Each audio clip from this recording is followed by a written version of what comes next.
இருக்கீங்களா? இருக்க சாமி.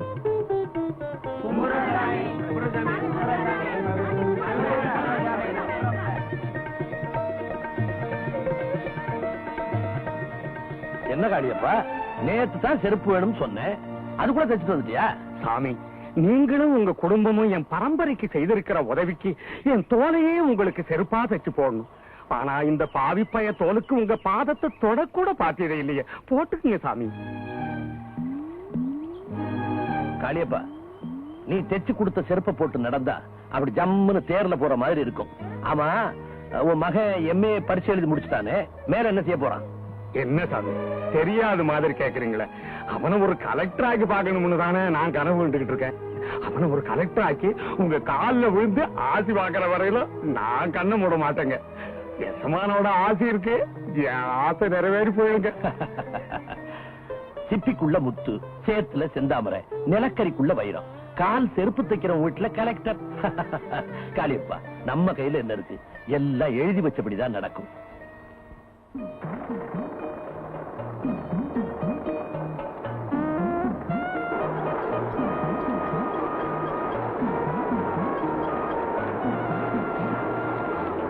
வேலை பாரு.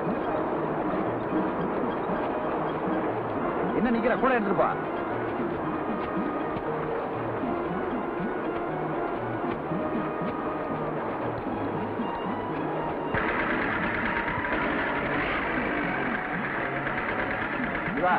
உரமெல்லாம் வாங்கிட்டியா? எல்லாத்தையும் வாங்கிட்டேன். இந்தா பில்லு.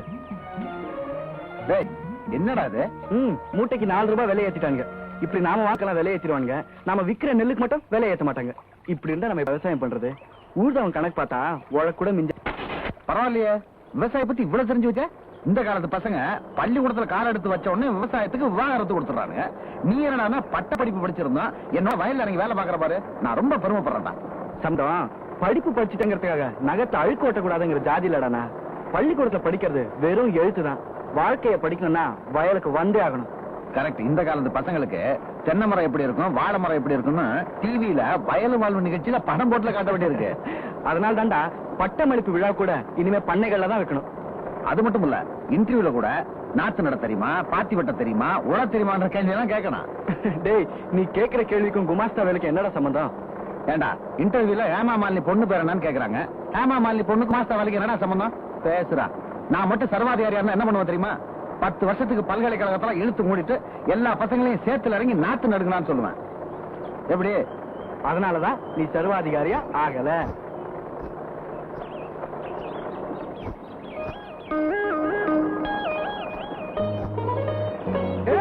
எங்க போற? போயிட்டு நான் புள்ள எடுத்து வந்துடுறேன். போற முன்னாக்க போறியா? பாத்து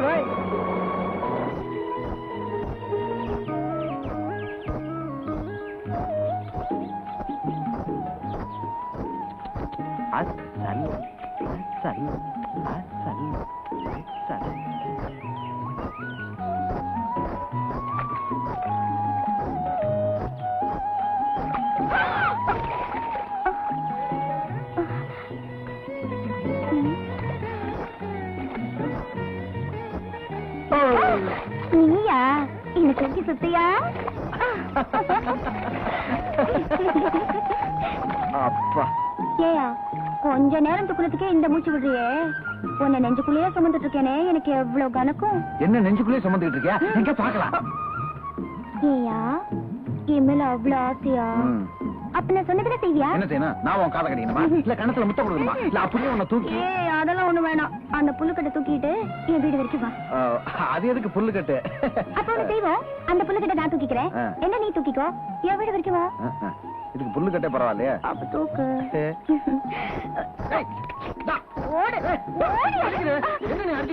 என்ன பார்வை வேண்டி கிடக்கு? போயா போயா போரட்டு கால. திங்கள் பிரசவிக்கும் நிறையுமா, திங்கள் பிரசவிக்கும் நிறையும்.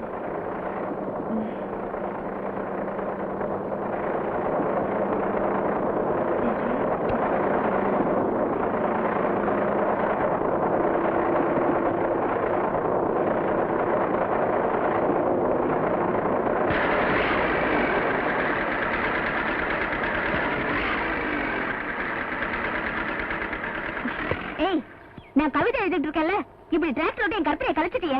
ஏங்க உங்க கற்பனை கலைக்கிறதுக்கு கவிதை எழுதுறதுக்கு இப்ப கம்ப்யூட்டர் வந்துருச்சுங்க. நீங்க எது என்ன சிரமப்படுறீங்க? கம்ப்யூட்டர் பத்தி எல்லாம் தெரியுது, சத்தம் இல்லாம டிராக்டர் ஓட்ட தெரியாது. ஏங்க உங்களுக்கு சத்தமே ஆகாதா? நீங்க என்ன அசுன பறவையா? என்னது அசுர பறவையா?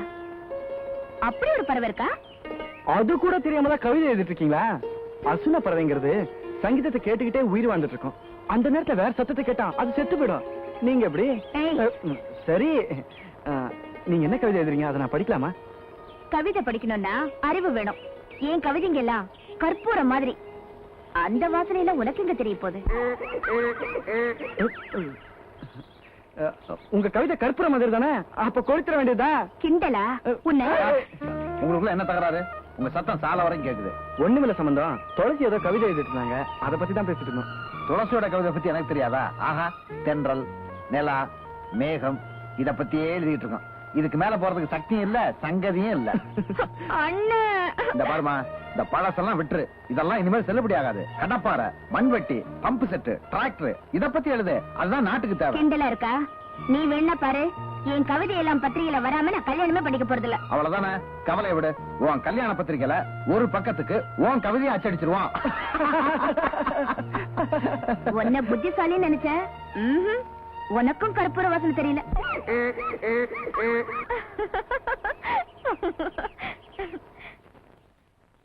ஏண்டா கழுதுன்னு என்ன சொல்லிட்டு போகுது? இப்ப சொன்னது ஒண்ணுதான், என்ன அப்பயே சொல்லியாச்சு.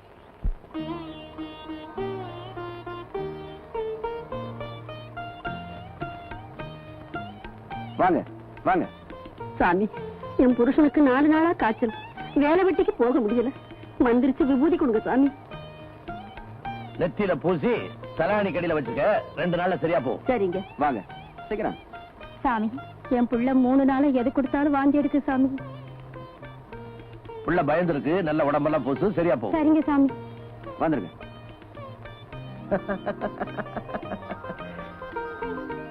என்னடா சிரிக்கிற? வியாதி வந்தா டாக்டர்கிட்ட போகணும், இல்ல அம்மங்கிட்ட போய் வேண்டிக்கணும். 2 இல்லாம உங்ககிட்ட வந்து உபதி வாங்குறாங்களே, அத நினைச்சு சிரிக்கிற. சம்பந்தம், தெய்வம் மானுஷ்ய ரூபேனா. தெய்வம் எந்த காலத்திலும் நேரடியா வந்து உதவிகள் செய்ததில்லை, மனித உருவத்தில் வந்துதான் மகத்துவங்கள் செய்திருக்கு. அந்த சக்தி எனக்கு இருக்கிறதா ஜனங்கள்லாம் நம்புறாங்க. அப்படின்னா நீ காட்ஃபாதரா? ஆமாண்டா, உனக்கு ஃபாதர், ஊருக்கு காட் ஃபாதர். அவங்களுக்கெல்லாம் விபூதி கொடுக்கறேன், உனக்கு என்ன கொடுக்கணும்? வயல்ல வேலை பார்த்தவங்களுக்கு சம்பளம் வாங்க வந்திருக்கேன், நீங்க கொடுக்கிற சாம்பலை வாங்க வரல. இத சாம்பல் சொல்றியா? இந்த விபூதி உங்களுக்கு எல்லாம் சக்தி கொடுக்கலன்னா நீயும் ஜனங்களும் வேலையே செய்ய முடியாது. அந்த ஜனங்க கால்ல சகதி பூசலனா நீங்க நெத்தியில விபூதியை பூச முடியாது, தெரியுமா? சின்ன பசங்கடா நீங்க எல்லாம். உடம்புல ரத்த சத்தம் போடுற வரைக்கும் தான் இப்படி எல்லாம் உங்களால பேச முடியும். பிறக்கிறதுக்கு முந்தி எங்க இருந்தோம், செத்த பிறகு எங்க போறோன்றத சிந்திச்சு பார்த்தா கடவுள் நம்பிக்கை உங்களுக்கு எல்லாம் கட்டாயம் வந்துடும். அப்பா, பிறப்புங்கிறது ஒரு விபத்து, சாவுங்கிறது ஒரு சம்பவம். இதே சாமியோட சம்பந்தப்படுத்துறீங்க. மகனே, அவன் இல்லாம ஒரு அணு கூட அசையாது. விதைக்கிறது மனுஷன், அதை விளைவிக்கிறது ஆண்டவன். மண்ணை தோண்டறது மனுஷன், மழையை பெய்ய வைக்கிறது ஆண்டவன். அட நீங்க வேற, ஹெலிகாப்டர்ல பறந்து போய் மேகத்துல சில்வர் நைட்ரேட் அடிச்சா மழை ஜில்லுன்னு பெய்யும், உங்க உபதி அடிச்சா மழை பெய்யுமா? அந்த சில்வர் நைட்ரேட் அடிக்க மேகம் வேண்டாம், அந்த மேகத்தை படைக்கிறது பகவான் தான். மகனே, தெய்வ நம்பிக்கைன்றது வேற ஒண்ணும் இல்ல, மனசாட்சி தான். அந்த மனசாட்சி உள்ளவன் தவறு செய்யவே மாட்டான். அப்ப இது வரைக்கும் நீங்க தப்பே பண்ணதில்ல? பண்ணிருக்கிறேன்டா, பண்ணிருக்கிறேன். இப்படி ஒரு நாட்டிய பிள்ளைய பெத்தெடுத்து சம்பந்தம்னு நாயன்மார்கள் பேர்ல ஒண்ணு வச்சேன் பாரு, அதான்டா நான் செஞ்ச பெரிய தப்பு, தப்பிக்க முடியாத தப்பு. அம்மா துளசி,